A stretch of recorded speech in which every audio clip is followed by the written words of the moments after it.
Hello दोस्तों, मैं doctor Gita Awasthi नई कहानी के साथ आपसे मुखातिब हूँ। दोस्तों, कभी कभी लड़की की शादी एक समस्या बन जाती है।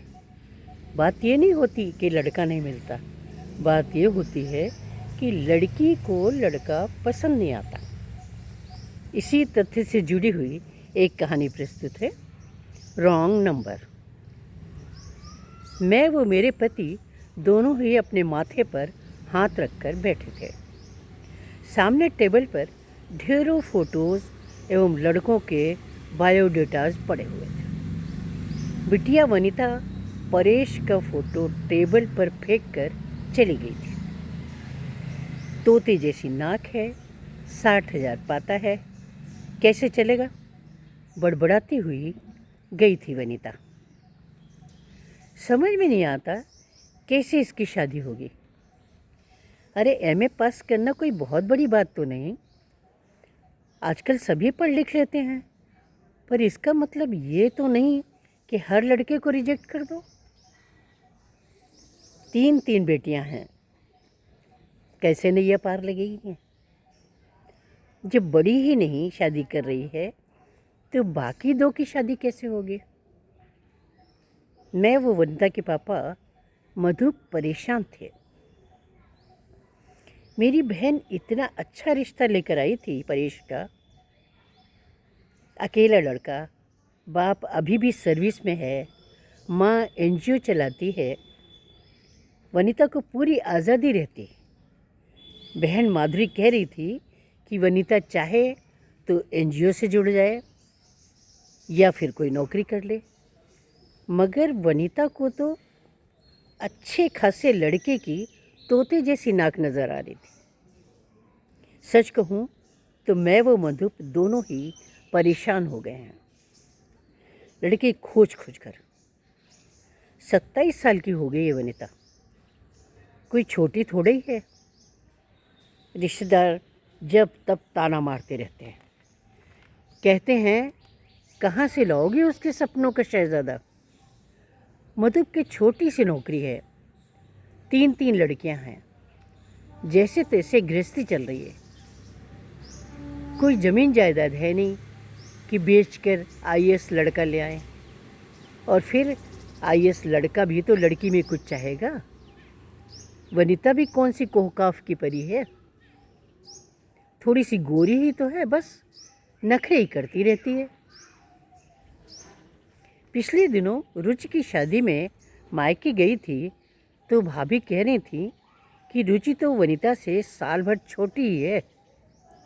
हमने तो भाई अच्छा लड़का देखा और शादी तय कर दी। पूरे दुनिया जहान में दिया लेके थोड़े ही ढूंढेंगे।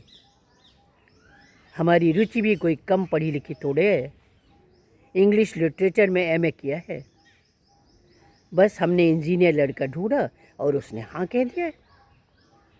अब वनिता तो हद ही कर रही है, और फिर रीना तुम भी तो हद कर रही हो कि उसको इतनी शह दे रही हो। कब तक बिठा कर रखोगी, 2 लड़कियां और भी तो हैं। मैं क्या कर सकती हूँ भाभी, कहकर मैं उठकर चली आई थी। पिछले दिनों दीदी का चचेरा देवर एमडी करके मेरे शहर के अस्पताल में ही आ गया था। लड़का अच्छा था, मिलनसार भी था। चूँकि रिश्ते में था इसलिए मिलने आया था घर।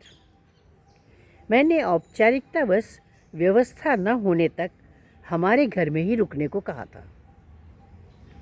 उसने हमारा प्रस्ताव सहर्ष स्वीकार कर लिया था। ऊपर वाला कमरा मैंने हर्ष के लिए तैयार कर दिया था। वो 2 बहनों को एक साथ एक कमरे में एडजस्ट करने को कहा था। सबके मुंह बन गए थे, मगर मैं ये मौका छोड़ना नहीं चाहती थी, क्योंकि हर्ष की शादी अभी तक नहीं हुई थी। रिश्तेदारी का दबाव भी था। दीदी ने कहा भी था कि अगर तुमको सब कुछ ठीक लगे तो बताना, मैं चाचा चाची से बात करूंगी। इधर कुछ दिनों से मैं देख रही थी कि वनिता कविता सविता को न भेजकर खुद ही सुबह की चाय हर्ष को पहुंचाने लगी थी। मन कहीं पुलक गया था कि हे भगवान, ये लड़की हर्ष को ही पसंद कर ले। हम अपने बजट के बाहर जाकर किचन पर वो अन्य खर्चे कर रहे थे ताकि हर्ष को कोई असुविधा ना हो। हर्ष बड़े ही खुशगवार माहौल में हम लोगों के साथ रह रहा था। उसे रहते हुए करीब 1 माह बीत गया था। मैं और मधुप आपस में इशारों में बात कर लिया करते थे। वनिता हर्ष के साथ कुछ ज़्यादा सहज नहीं लगती थी। कविता और सविता ज़रूर हंसी मजाक करती रहती थी। एक दिन मैंने अकेले में वनिता से पूछा भी था कि हर्ष कैसा लगता है तुमको। उसने तपाक से कहा था, मैंने उसे उस नज़र से कभी नहीं देखा। आप भी मुझे लेकर कुछ ऐसा वैसा मत सोचना। एक दिन शाम को हम लॉन में बैठकर चाय पी रहे थे। मैंने मधुप को बताया था कि हम फालतू में ही इतना पैसा जाया कर रहे हैं। वनिता को हर्ष में कोई दिलचस्पी नहीं है। तभी सामने से हर्ष एक लड़की के साथ आता दिखा था। मुझे लगा कि वो शायद उसकी कोई रिश्तेदार होगी। मैंने उन्हें लॉन में बिठाया था। वो खुद किचन में चली गई थी ताकि कुछ ढंग के नाश्ते की व्यवस्था कर सकूं। चाय लेकर मैं सबके साथ जाकर बैठ गई थी तो हर्ष ने परिचय करवाया था। ये मेरी कलीग है मीरा। हमने साथ साथ एमडी किया है और इत्तेफाक से पोस्टिंग भी साथ साथ हो गई है। फिर हर्ष हंसते हुए बोला था, भाभी जी, अब हमने ज़िंदगी भर साथ रहने का निर्णय ले लिया है। अगली छुट्टी में हम साथ साथ जाकर मम्मी पापा से फाइनल बातचीत कर लेंगे। मेरे दिल पर जैसे कोई हथौड़ा सा लगा था। मैं अंदर जाकर वनिता पर बिना मतलब ही गुस्सा करने लग गई थी। हमारी हालत सांप छछूंदर जैसी हो गई थी। खर्चे इतने लंबे समय से बढ़े हुए थे और कोई उद्देश्य भी सफल होता नहीं दिख रहा था। अरे न सही वनिता, कम से कम सविता कविता में से किसी एक को हर्ष पसंद कर लेता, आगे पीछे शादी कर देते। लेकिन कुछ भी नहीं हो पाया था। बस खर्चे बढ़े हुए थे। अब हर्ष से कुछ कहा नहीं जा सकता था और हर्ष किराए का घर लेने के मूड में नहीं दिख रहा था। एक दिन शाम को हर्ष फिर मीरा के साथ आया था और उसे ऊपर अपने कमरे में ले गया था। मीरा और हर्ष के लिए मैं चाय लेकर ऊपर जा रही थी तो मैंने सुना था कि मीरा हर्ष से कह रही थी कि वर्किंग वुमेन हॉस्टल में रहती हूँ तो खर्च भी लगता है और तुमसे दूर भी रहना पड़ता है। यही शिफ्ट कर लूँ क्या? नहीं नहीं, हर्ष ने कहा था, अब शादी के बाद ही घर लेंगे, तब साथ रहेंगे। यहाँ अच्छा नहीं लगेगा। फिर हंसकर बोला था, रिश्तेदारी का फ़ायदा उठाकर बिना खर्च के रह रहा हूँ, कम है क्या? रीना वापस सीढ़ी उतर आई थी। दुनिया कितनी चालाक हो गई है। कुछ दिन पहले मधुप के ऑफिस में एक नया बाबू आया। उसे ज्वाइन किए हुए कुछ ही दिन हुए थे। सजाती होने के कारण मधुप का स्नेह उस पर कुछ ज़्यादा ही था, परंतु शादी की निगाह से नहीं देखा था। एक दिन मधुप की तबीयत कुछ खराब थी, सो वे ऑफिस नहीं गए थे।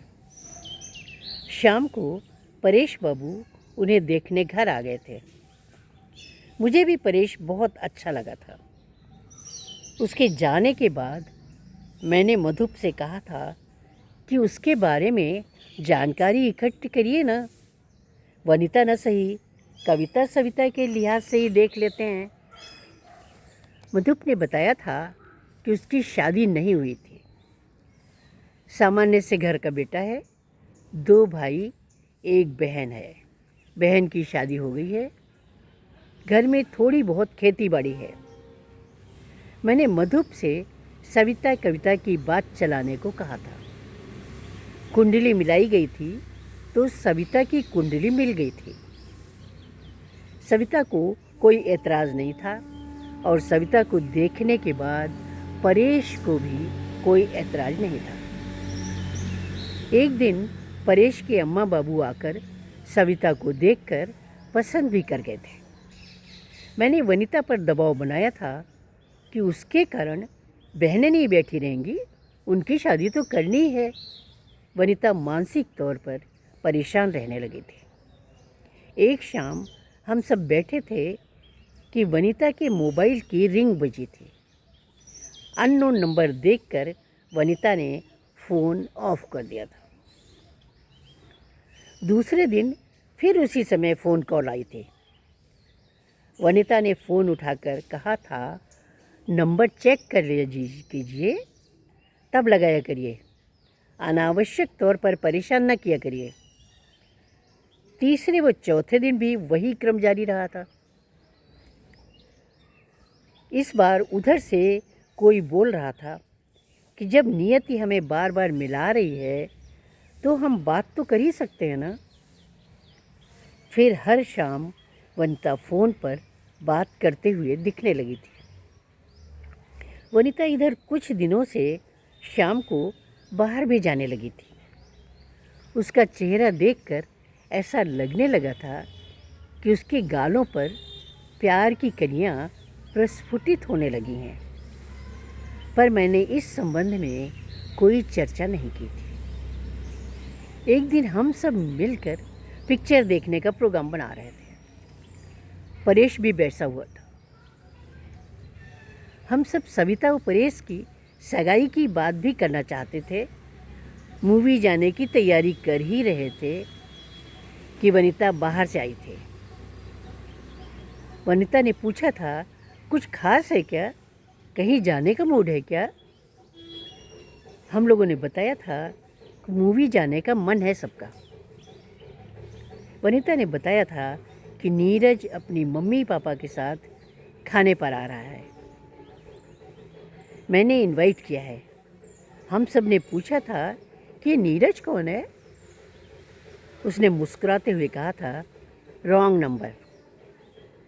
हम सब भी मुस्कुराने लगे थे क्योंकि हमें पता था कि कुछ दिन तक वनिता के फ़ोन पर कोई अपरिचित कॉल आती रही थी, पर बात आगे बढ़ चुकी है ये हमें पता नहीं था।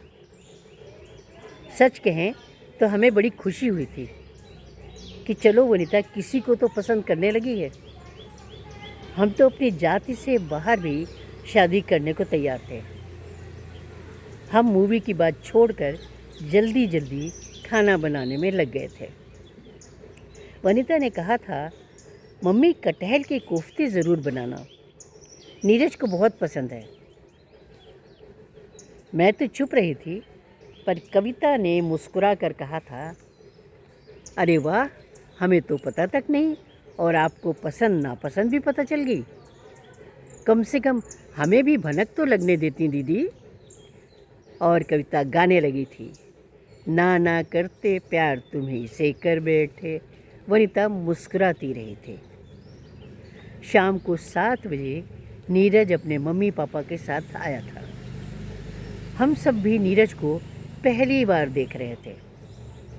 नीरज सामान्य सा सांवला नवयुवक था। इनकम टैक्स विभाग में कार्यरत था। 2 बहनें, वो 1 भाई था। बहनों की शादी हो चुकी थी। पिता रिटायर्ड प्रिंसिपल थे। माँ सीधी सादी सी घरेलू महिला थी। उन्होंने वनिता को पसंद कर लिया था। हमें भी नीरज पसंद था। सबसे बड़ी बात ये थी कि वनिता को नीरज पसंद था। कविता ने नीरज से कहा था, आप बड़े भाग्यशाली हैं कि हमारी वनिता दी ने आपको पसंद कर लिया है, वरना इन्हें तो कोई पसंद ही नहीं आता था। आप वैसे तो रॉन्ग नंबर पर हैं, पर अब दीदी के लिए राइट नंबर बन गए हैं। हम सब लोग हंस पड़े थे।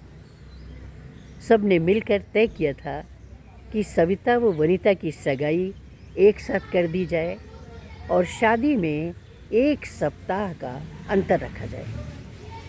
सविता को परेश के बगल में, वो वनिता को नीरज के बगल में बैठा देखकर हम दोनों भी खुश थे। सोच रहे थे कि चलो वनिता के लिए कोई तो राइट नंबर मिल गया। नमस्कार।